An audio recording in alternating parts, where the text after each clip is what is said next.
দেশে এবং প্রবাসে সম্মানিত ভাই ও বোনেরা, আমাদের প্রিয় আমিরে জামাত বাংলাদেশ জামাত ইসলামের সম্মানিত আমির ডক্টর শফিকুর রহমান, যিনি বাংলাদেশের 18 কোটি মানুষের জননন্দিত নেতা, তার সাময়িক অসুস্থ হয়ে পড়ার পর চিকিৎসার জন্য পরীক্ষা নিরীক্ষার পর সর্বশেষ যে চিকিৎসাজনিত পরিস্থিতির সামনে উদ্ভব হয়েছে সেটাই আপনাদেরকে ব্রিফ করার জন্য।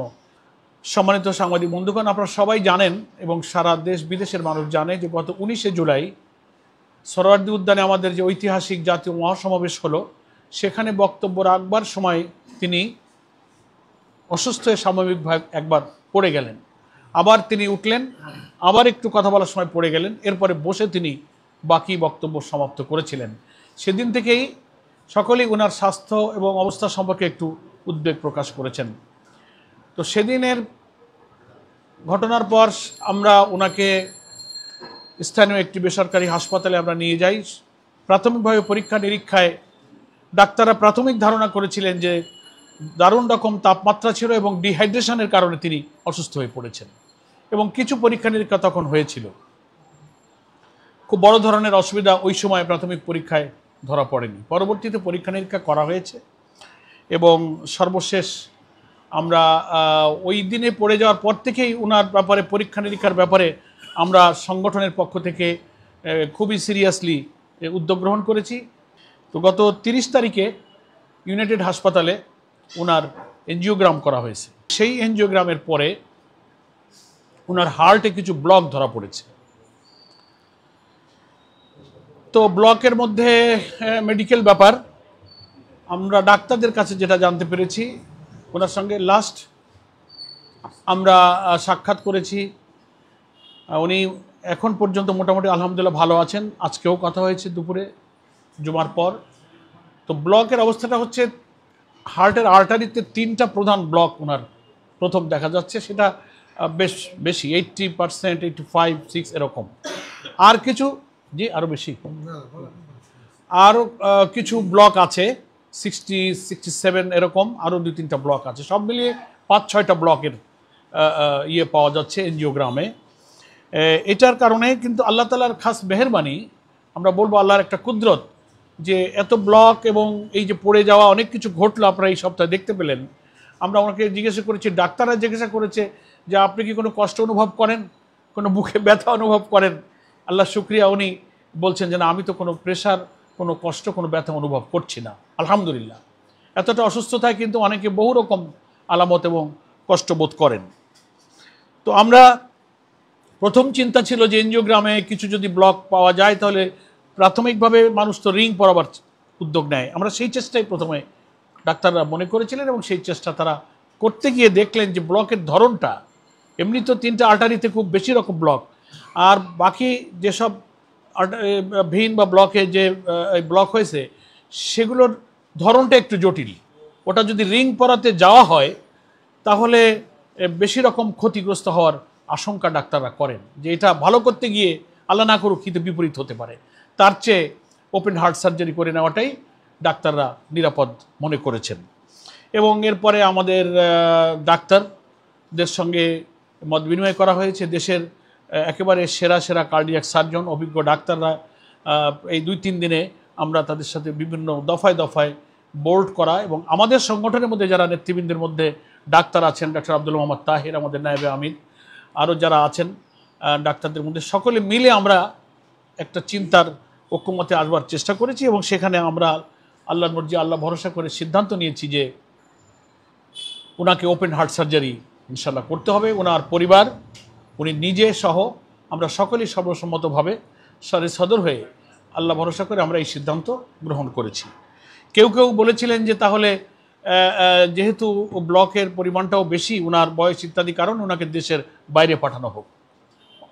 অনেক আপনজনেরাই এই পরামর্শ দিয়েছেন, আমাদের মধ্য থেকেও দেওয়া হয়েছে, ফ্যামিলির সদস্যদের মধ্যে থেকে বলা হয়েছিল, কিন্তু উনি সম্মতি দেননি। সম্মতি না দেওয়ার প্রধান কারণ হিসেবে উনি বলেছেন যে বাংলাদেশে কার্ডিয়াক চিকিৎসার ব্যাপারে যথেষ্ট উন্নত এবং উনি এটার উপরে আস্থা রাখেন।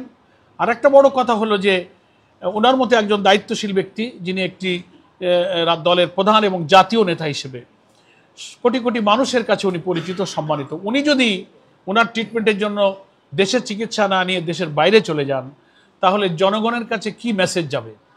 সাধারণ মানুষ মনে করবে তাহলে বোধহয় আমাদের দেশের চিকিৎসা ব্যবস্থার বা ডাক্তারদের ব্যাপারে উনি কনফিডেন্স রাখছেন না, কনফিডেন্স লেভেলটা হয়তো একটু আন্ডারমাইন করা হবে।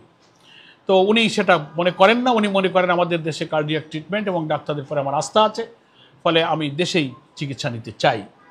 ওনার এই সিদ্ধান্ত মতামত ডাক্তাররা গ্রহণ করেছেন এবং আমরা সংগঠন এটার উপরে আল্লাহ ভরসা করে একমত হয়েছি যে উনি দেশেই চিকিৎসা নেবেন এবং সেটা ইউনাইটেড হাসপাতালেই ওনার অপারেশন হবে।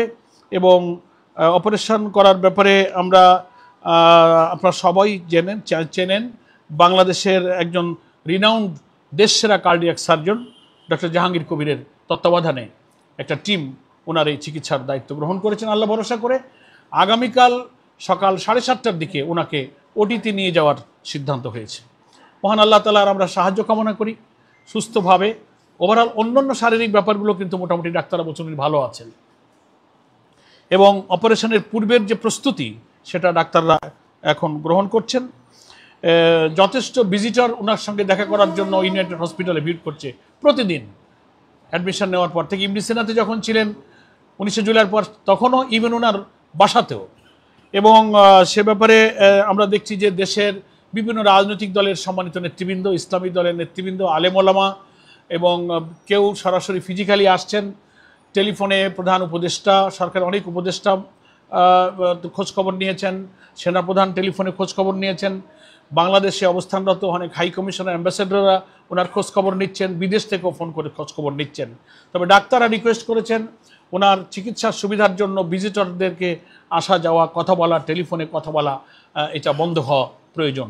যেহেতু কালকেই ইনশাল্লাহ ওটি হবে, এই জন্য আমরা সাংগঠনিকভাবে আজকে সিদ্ধান্ত নিয়েছি, কিছুক্ষণ পূর্বে নির্বাহী পরিষদের বৈঠক হয়েছে আমাদের নায়েবে আমির অধ্যাপক মুজিবুর রহমানের সভাপতিত্বে, যে আমরা স্ট্রিক্টলি এটা আমরা নিয়ন্ত্রণ করার সিদ্ধান্ত নিয়েছি যে উনি মোবাইলে কেউ ওনাকে ফোন করবেন না, উনিও যেন ফোনে কথা না বলেন। এবং আজকে থেকে ভিজিটর না যাওয়ার ব্যাপারে আমরা সিদ্ধান্ত গ্রহণ করেছি এবং উনি নিজেই রিকোয়েস্ট করেছেন যে আমার কাছে আর ভিজিটর না আসলে ভালো হয়, ওনার রেস্ট প্রয়োজন এবং সুস্থতা প্রয়োজন।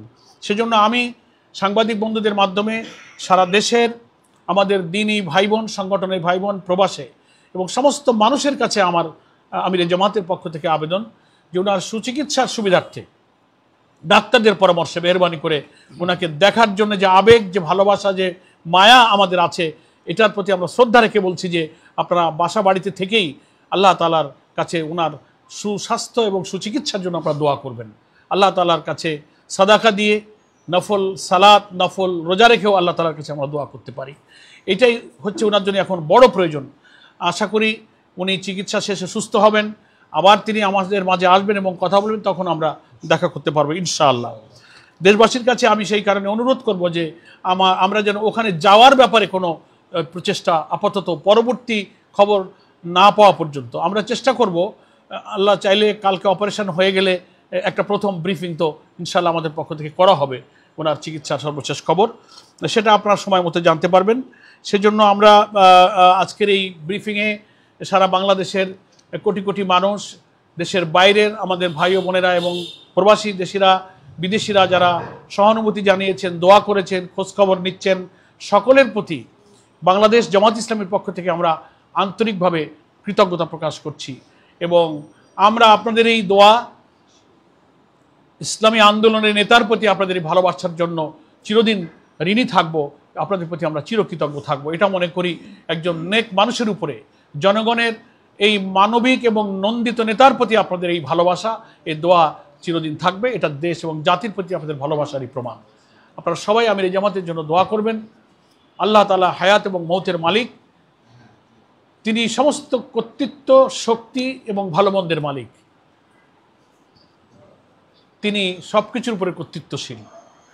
তাই তার কাছেই আমরা সাহায্য চাইব এবং তিনি অসুস্থতা, রোগ ব্যাধি তার তরফ থেকেই আসে, আবার শেফাও তিনি দান করেন।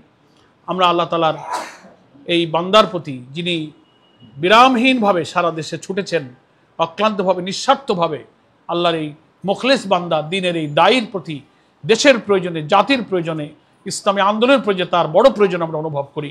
আল্লাহ তাআলা যেন তাকে সুস্থ করে নেক হায়াত দিয়ে আমাদের মাঝে আবার কাজের জন্য সক্ষমতা ফিরিয়ে দেন, এই দোয়া করে আমি আপাতত আপনাদের কাছে ব্রিফিংটা শেষ করছি।